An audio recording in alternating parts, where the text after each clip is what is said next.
പക്ഷെ പിണറായി എനിക്കൊന്നും എല്ലാ സമയത്തും അങ്ങനെ ഒരു ഫേസ് ഉള്ള മനുഷ്യനാന്ന് തോന്നുന്നു. ആരുമായിട്ടും ഭയങ്കരമായിട്ടൊരു അത്ര അങ്ങ് മിങ്കിളാവാത്തൊരു പേഴ്സൺ അല്ലെങ്കിൽ അത്ര ഫ്രണ്ട്ലി അല്ല.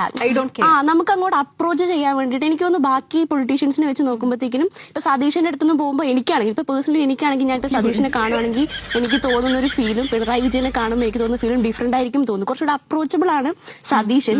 അതേസമയം എന്താ പറഞ്ഞേ ഒന്നും മനസ്സിലായില്ല, പക്ഷെ കാണിക്കണ്ട. ഇത് പിണറായി എന്ന് പറയുന്നത് കുറച്ചും കൂടെ ഒരു പേടിപ്പിച്ചിരുത്തുന്ന, നമ്മളോട് കടക്കുറത്തൊക്കെ പറഞ്ഞിട്ടില്ല, എല്ലാത്തിനോടും ഒരു ഞാൻ ഒരു വലിയ ഞാൻ ആദ്യമായിട്ടാണ് ഇങ്ങനെ ഒരു മാധ്യമ ചർച്ചയിലൊക്കെ.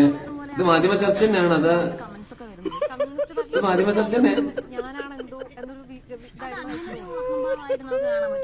പറയാൻ പറ്റൂല, വല്ല തൊഴിലുറപ്പിന്റെ പരിപാടിയാണുള്ളത്. സംസാരത്തിന്റെ ഒരു വൃത്തി, ആ ഒരു സ്ഫുടതൊക്കെ ശ്രദ്ധിച്ചങ്ങള്. പിണറായി, സതീശൻ, ആരാപ്പവരൊക്കെ കൂടെ ഇരുന്ന് പഠിച്ചു വരട്ടെ.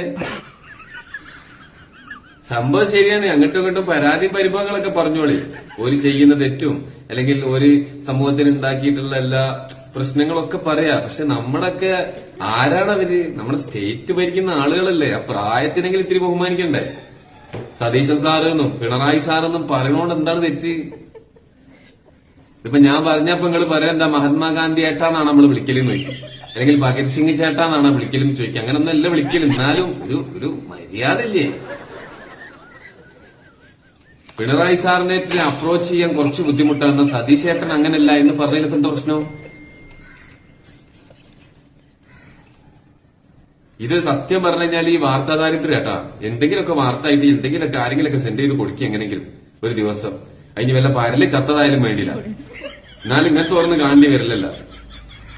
എന്താ ഇപ്പൊ